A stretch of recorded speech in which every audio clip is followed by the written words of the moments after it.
At the winter open house, my parents turned my 7-year-old away at the door. She had to walk home alone in the freezing dark, carrying every little gift she'd wrapped herself, and spent the evening in an empty house. When I found out, I didn't yell, I didn't call and scream.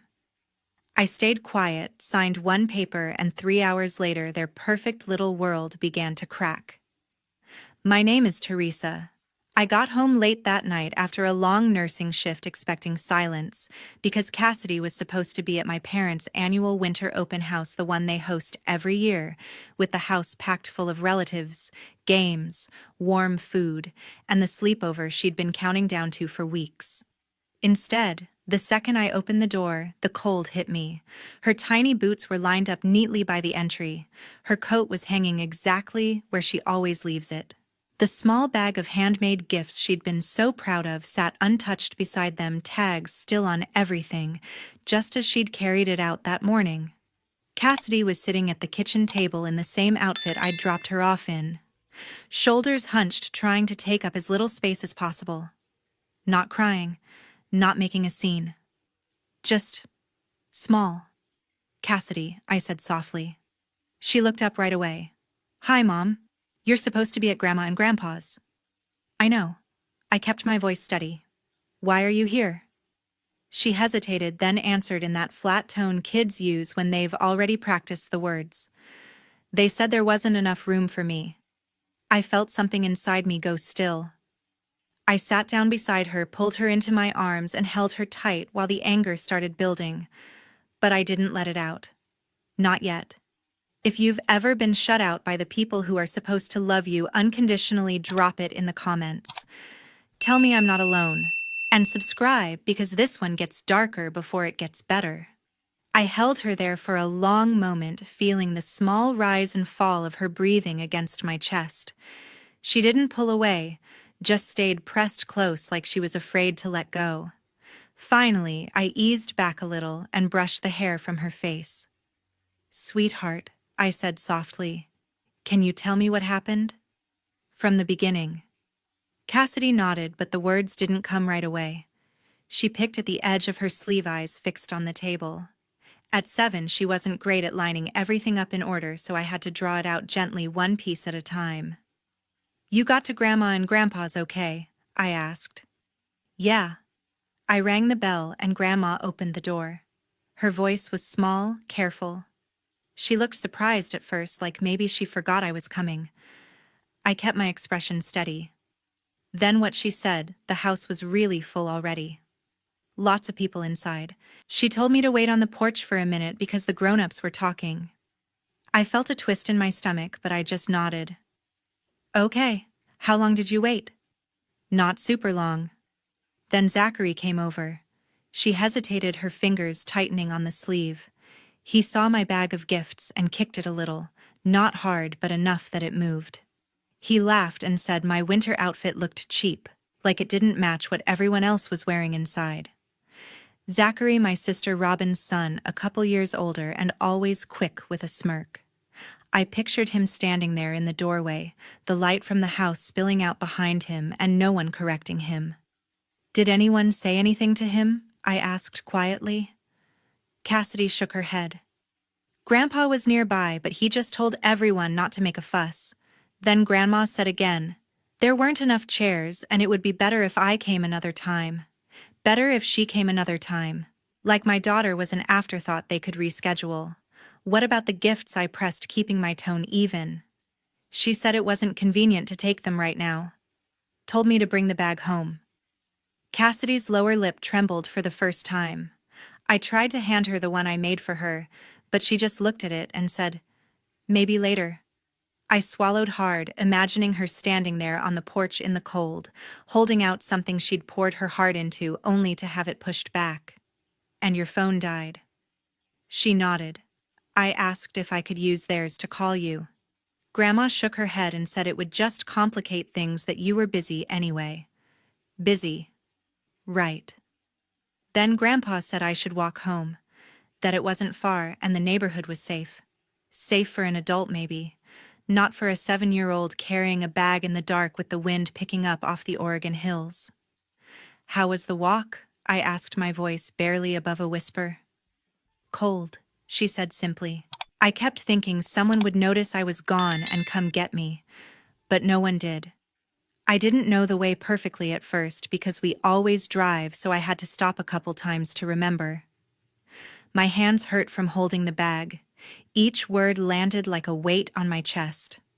I could see it so clearly, her little figure hurrying along the sidewalk, streetlights flickering, every house lit up warm except the one she'd just left. The fear she must have felt, but too proud or too trained to cry out loud. When she finished, the kitchen felt quieter than before. I pulled her closer again, resting my chin on her head. You did absolutely nothing wrong, I told her firmly. You were kind. You showed up with gifts. You were polite. If anyone should feel bad, it's the people who sent a child out into the cold. She made a tiny sound, half relief, half doubt, like she wanted to believe me but wasn't sure yet. I stood up, still holding her hand. Come on. Let's get you warmed up. I made hot chocolate the way she liked, extra marshmallows floating on top, the steam rising in curls. We moved to the couch, wrapped in the same blanket, her head against my side. She sipped slowly at first, then faster as the warmth sank in. For a while we didn't talk. I just stroked her hair and let her be. The anger was there, burning low and steady, but I kept it locked down. She didn't need to see it tonight. She needed to feel safe. Gradually, her eyelids grew heavy. The mug slipped from her fingers to the coffee table and she leaned fully into me, breathing slowing. I watched the faint tear tracks on her cheeks dry her face, smoothing out in sleep. She looked so young, so fragile, and something inside me hardened into resolve. I sat there long after she dozed off, staring into the dark, planning what came next. The house was finally still, the only sound the faint hum of the refrigerator in the kitchen. I stayed on the couch long after Cassidy's breathing had settled into the steady rhythm of deep sleep, her weight warm against my side. My mind wouldn't quiet down. What happened tonight wasn't some sudden cruelty. It was the culmination of patterns I'd recognized for years, patterns that ran deep in our family. Growing up, my parents always had a clear favorite. Robyn, my younger sister, was the one they celebrated. She was outgoing, always ready with a story or a laugh that made everyone feel included. They'd brag about her accomplishments to relatives, hang her awards on the fridge like trophies. Me, I was the quieter one, the one who needed more time to open up. When I went through my divorce young, after Cassidy's father walked out without looking back, they treated it like a personal failure on my part. They helped once with a small check that covered barely a month's bills, and then told everyone how generous they'd been, as if that single gesture erased any further obligation. Robyn played her role perfectly in their eyes. She'd send the occasional text during my hardest months, something like, "Thinking of you, hope things get better." But when I actually needed someone to watch Cassidy or help with groceries, she was always too busy with her own life. It wasn't outright hostility. It was just absence when it mattered most. She cared enough to look good, not enough to show up. Then there was Grandpa George, my mother's father, the one person who never made me feel like a disappointment. He was the steady presence in my life, the one who showed love without conditions or scoreboards. After the divorce, when I was scrambling to keep things together as a single mom working shifts, he stepped in quietly. Every month he covered part of the mortgage payment on my parents' house, the big place they loved, showing off because he wanted the family to have space to gather during the holidays. He'd slip me extra for Cassidy's needs too, never making a fuss about it. But he wasn't perfect. We'd had our share of arguments over the years. He hated how fiercely independent I became, pushing away help because I didn't want to owe anyone. There was one blow-up I still remembered clearly. He accused me of shutting people out, of punishing myself more than necessary. "You don't have to do everything alone," he'd said, voice raised in frustration. I'd fired back that relying on family hadn't exactly worked out for me. We didn't speak for weeks after that, but he never stopped the support. Eventually we patched it up with his usual gruff apology and my quiet acceptance. He was getting older now, his legs giving him trouble on stairs, his energy not what it used to be. He lived alone in his modest home a short drive away, managing with a walker on bad days, but still sharp as ever upstairs. Cassidy adored him. He'd let her help in the kitchen, tell her old stories about when I was little, and always had time for her drawings or questions. He'd light up around her in a way that made the rest of the family's indifference stand out even more. What hurt the most was remembering how he used to talk about why he helped with the house. "So there's room for all of you," he'd say, especially around winter gatherings. Family should have a place to come together when it's cold outside. He believed in that, deeply poured his retirement savings into making it possible. Yet lately, visits to him had dwindled. My parents would call occasionally to check in, then act like that counted as real effort. Robyn barely mentioned him unless it involved some future benefit. Sitting there in the dim living room, I traced those threads back further. The favoritism wasn't new. It had shaped how they saw obligations, who deserved what. They'd built their comfortable life partly on Grandpa George's generosity, treating it like something earned rather than given freely. And now that same mindset had extended to Cassidy, my bright, eager daughter, reduced to an inconvenience because she didn't fit neatly into their evening. The unfairness of it settled heavy in my chest. He'd given so much to keep the family connected, only to watch them pull away when he needed them more. And tonight, they'd used the space he helped provide to exclude the one person who still looked forward to being part of it all. I glanced down at Cassidy, peaceful in sleep, and felt a surge of protectiveness. This wasn't just about one bad night. It was about years of imbalances finally tipping too far. That surge pushed me to my feet. I couldn't just sit with it anymore. I carried Cassidy gently to her bed, tucking the blanket around her before grabbing my phone. It was later than I usually called anyone, but Grandpa George had always been a night owl, and I needed him to hear this straight from her if she could manage it. I dialed the video call, settling back on the couch as the ringtone filled the quiet room. He answered quicker than I expected, his face appearing on the screen, with the familiar background of his living room lamp glowing behind him. His eyes crinkled at first in that warm way they always did when he saw me. "Teresa," he said, voice gravelly but alert. "Everything all right?" I hesitated, then turned the phone so he could see Cassidy's empty spot beside me before explaining softly that she'd fallen asleep. But I needed to talk. He nodded, waiting patiently as I recounted the evening in simple terms, the unexpected turn at my parents' door, the way she'd come home alone. Before I finished, Cassidy stirred from the bedroom, drawn by the sound of his voice through the speaker. She padded out in her socks, rubbing her eyes, and climbed onto the couch next to me without a word. I angled the phone so he could see her fully. "Hi, Grandpa," she mumbled, leaning in close. His expression softened immediately. "Hey, kiddo. Rough night." She nodded, then said quietly, just one short sentence that hit harder than any long explanation. "I think I did something wrong. That's why they sent me away." The change in him was instant. His face, usually quick with a smile, for her darkened brows drawing together, jaw tightening in a way I hadn't seen often. He didn't interrupt or rush to comfort. He just let the words hang there, absorbing them. I filled in the few details he asked for, keeping my voice low and steady. How full the house was the suggestion she walk back on her own. He listened without comment at first, eyes fixed on the screen, the lines around them deepening. Finally, he spoke, his tone measured, but edged with something firm. "I've helped them all these years because I thought that's what family does, keeps a place for everyone, especially the kids."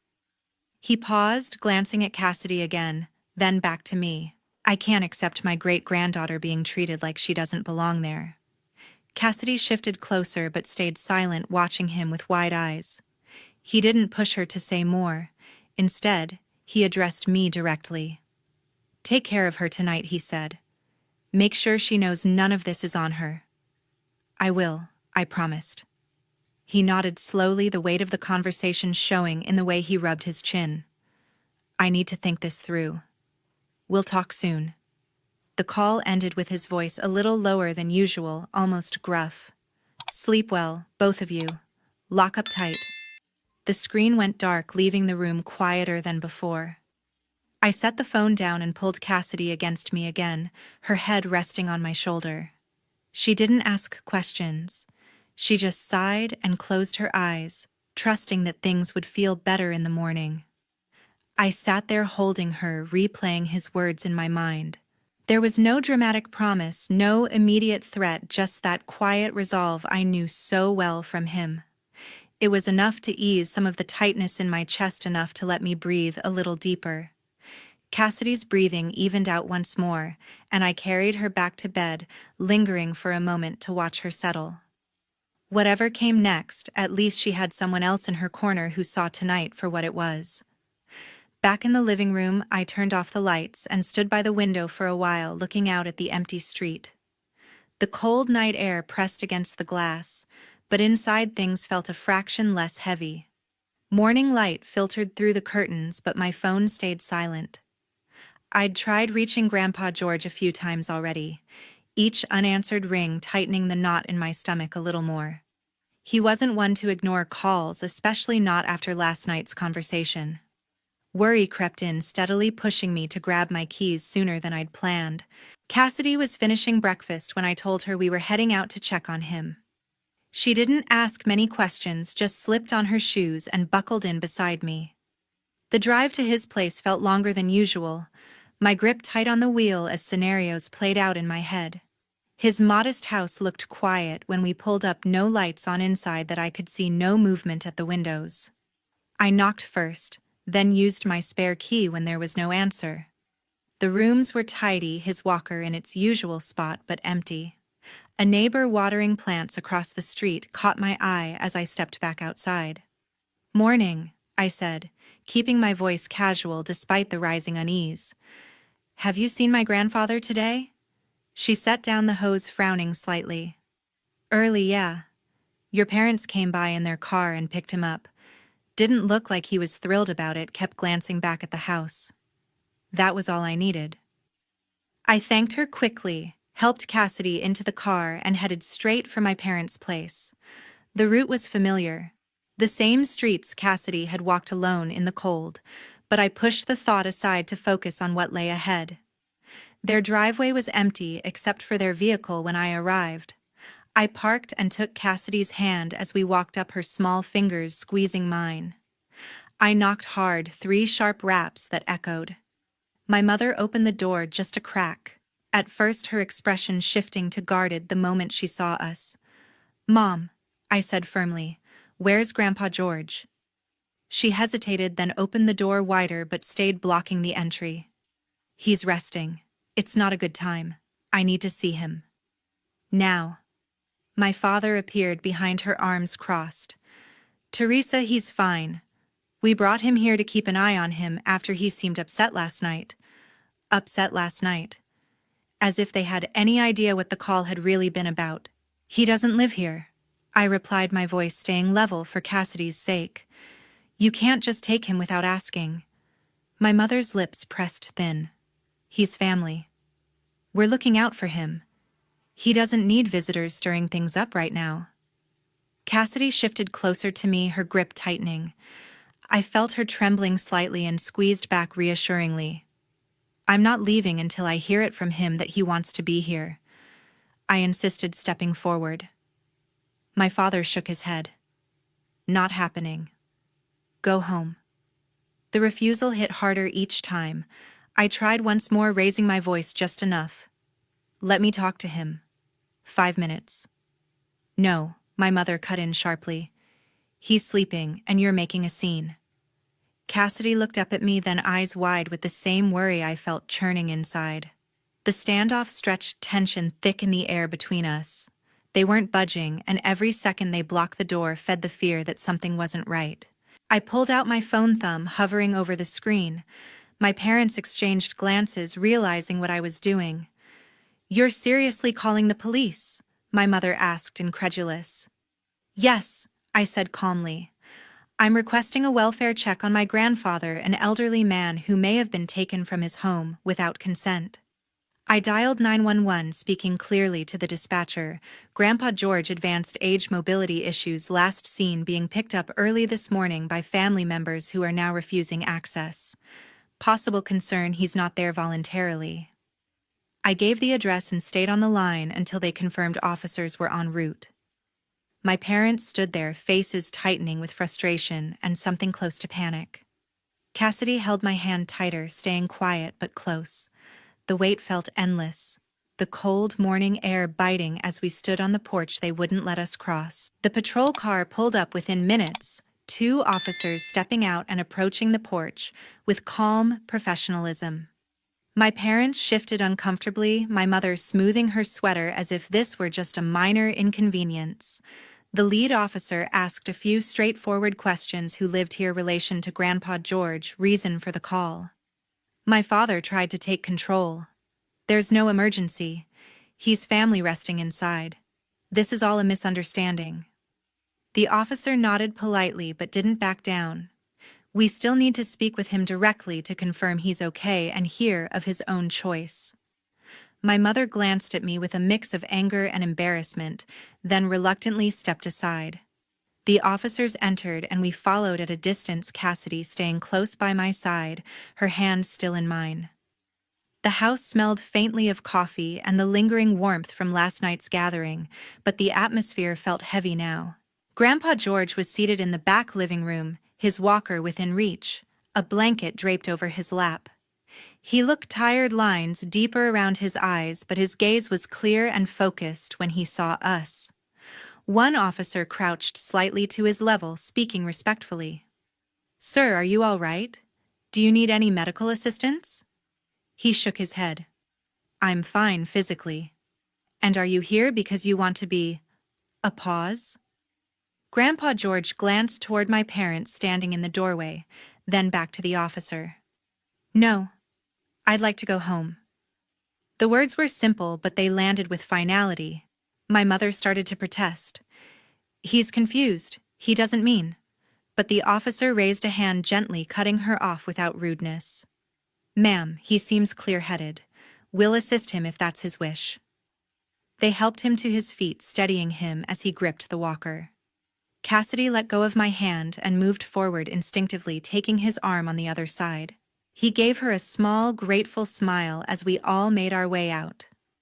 My parents watched in stunned silence, no more arguments coming as the officers ensured he was safely in my car. The drive back to his house was quiet at first. He sat in the front passenger seat, staring out the window while Cassidy reached forward from the back to rest her hand on his shoulder. I kept glancing over, waiting for him to speak. "Thank you," he said eventually, voice rough. "Didn't expect it to come to that." "You don't have to explain," I replied softly. "We're just glad you're okay." We got him settled at home, fresh coffee, his favorite chair by the window. He seemed more himself there, the tension easing from his shoulders. After a while, he looked at me directly. "I've already contacted my lawyer this morning. We should go now, while I've got the clarity." Cassidy and I exchanged glances, but we didn't question it. The office wasn't far, a small firm he'd used for years. The attorney greeted us warmly, leading us to a conference room with wood paneling and stacks of files. He spread out documents on the table, adjusting his glasses as he addressed Grandpa George first. "We've discussed updating the will," before he began evenly. "The current version leaves the bulk to your daughter and her family, with provisions for Robyn as well. Changing beneficiaries now is straightforward since you're of sound mind, but I have to warn you, disinheriting close family can lead to contests after you're gone. They might claim undue influence or question capacity." Grandpa George listened intently, nodding. "I understand the risks. I've thought about this longer than today." The lawyer turned a few pages, pointing out sections. "We can redirect everything: savings, investments, the remaining property interests to Teresa, and a trust for Cassidy's education and future. It's clean, revocable only by you while you're able." I sat quietly watching as he explained the safeguards medical affirmation of capacity if needed, witnesses present. Cassidy stayed right beside her great-grandfather, her small hand wrapped around his the entire time. She didn't say a word, just watched his face with that serious expression kids get when they sense something important. He asked a couple clarifying questions about timelines about protecting Cassidy long-term. The attorney answered thoroughly, no rush, making sure everything was understood. When it came time, Grandpa George took the pen without hesitation, signing where indicated, initialing pages with steady strokes. The lawyer notarized, witnesses from the office signed, and it was done. He slid copies across the table, the weight of the moment settling in the room. Grandpa George leaned back, exhaling slowly. Cassidy squeezed his hand tighter, her eyes fixed on him, silent but present in a way that said more than words could. My phone started buzzing more than usual in the days that followed. The first real outburst came from Robyn. I was folding laundry when her name lit up the screen. I almost let it go to voicemail, but something made me answer. Teresa. Her voice cracked right away, thick with tears. What have you done? I stayed silent, waiting. You manipulated him. She went on, the words tumbling out between sobs. He's old, he's confused, and you took advantage. How could you turn him against us like this after everything the family has been through? I leaned against the counter, keeping my breathing even. Cassidy was in the next room, coloring, oblivious for now. He wasn't confused, I said calmly. He knew exactly what he wanted. She didn't let me finish. This is about money, isn't it? You've always been jealous. Mom and Dad gave you chances, and you threw them away. Now you're stealing what's supposed to be for all of us, for Zachary's future, for the house, for everything Grandpa worked for. The accusations kept coming, layered with years of resentment. She painted me as the schemer, the one who whispered in a vulnerable old man's ear to secure a bigger share. Each claim twisted facts I'd lived with for decades. When she paused for breath, I spoke. You mean the house he paid for while you all enjoyed the space? The same space you decided didn't have room for a 7-year-old one cold night. She faltered. That was different. It was crowded, things got hectic, and sending her out into the dark alone was the solution. My tone stayed low, measured. Letting Zachary mock her clothes while you stood by, refusing to even let her borrow a phone. It wasn't like that, she insisted, voice rising again. You're blowing it out of proportion to justify this betrayal. I didn't raise my voice. It's not betrayal to protect what's right. You've all benefited from his generosity for years, taken it without question. But when it came to treating his great-granddaughter with basic decency, there wasn't room. She started crying harder, switching to please. Talk to him. Fix this. He'll listen to you. Zachary deserves no. I cut in gently but firmly. He doesn't get to decide that anymore. The line went quiet except for her breathing. Then my mother's text came through almost simultaneously, a long message full of blame, calling me ungrateful, saying I'd broken her father's heart and destroyed the family. She ended with a threat to fight it legally to prove Grandpa George wasn't in his right mind. I read it once, then set the phone down. Robyn was still on the line, waiting for a response that would soften things. Instead, I said the only thing left. My daughter has learned how to stay silent from this family. Then I hung up. The phone buzzed again almost immediately. More texts, another call from a number I recognized as my father's. I let them pile up for a moment, reading the escalating anger, the shift from tears to outrage. They accused me of isolating him, of poisoning years of relationships for my own gain. I didn't reply to any of it. When the notifications became too much, I blocked Robyn's number first, then my mother's, then my father's. One by one, the connections severed with a few taps. No dramatic declaration, no final message, just silence on my end. Cassidy wandered in, then holding up a drawing for me to see. I smiled, took it from her, and hung it on the fridge without a word about the phone. She didn't need to know the details yet. The quiet that followed felt different, cleaner, like closing a door that had been letting in cold air for too long. No more explanations, owed no more defending choices they'd never understood. I deleted the voicemail notifications without listening, cleared the text threads, and turned the phone face down. Whatever came next, legal threats or regret, I wasn't opening that door again. Looking back now, the change feels like a quiet revolution in our daily lives. Grandpa George moved in with us not long after everything settled, and we transformed the house to make it truly comfortable for him. Wider doorways, a new ramp at the entrance, grab bars in the bathroom, and his bedroom on the main floor so stairs weren't an issue. He grumbled at first about being a burden, but the truth was, he brought life to the place. Mornings started with the smell of his strong coffee. Evenings often ended with him reading stories to Cassidy in that deep, steady voice she loved. Cassidy blossomed in ways I hadn't anticipated. At 8 now, she carried herself differently, shoulders back, eyes brighter. She started inviting friends over without hesitation, turning the living room into a fort-building zone, or the backyard into an adventure playground. Her laughter filled the house, more often genuine and unguarded, the kind that comes when a child no longer second-guesses whether they belong. Grandpa George watched it all with quiet satisfaction, joining in when he could, teaching her card games at the kitchen table, or sharing old photos that made her giggle at my younger self. He had good days and tougher ones with his mobility, but being surrounded by us seemed to ease the frustration. We kept routines, simple walks when the weather allowed, movie nights with popcorn, small traditions that built security without fanfare. As for my parents, word filtered through mutual acquaintances that they'd downsized to a smaller apartment after losing the monthly help with their mortgage. No more big gatherings like the ones they used to host, the kind where the house overflowed with people and noise. Life looked tighter for them, more contained.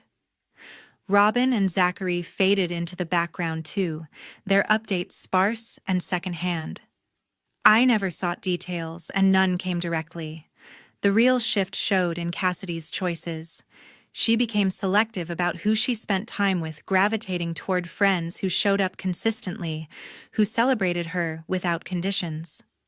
One afternoon, I overheard her telling a playmate, "Real friends make you feel like there's always room for you."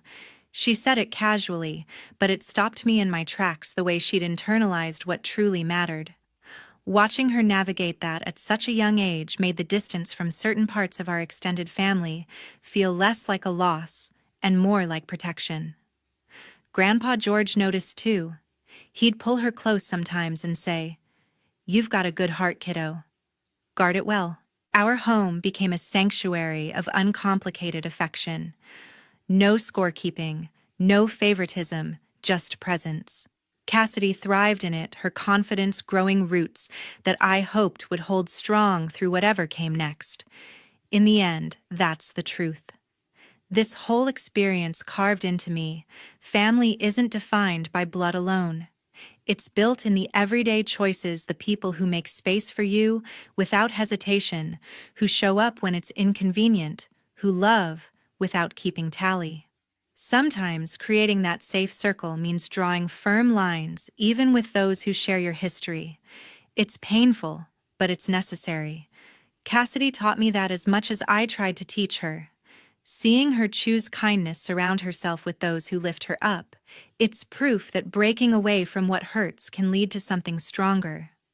If you're facing something similar, know that protecting your peace and your child's is worth it. True family is where you're valued, not tolerated.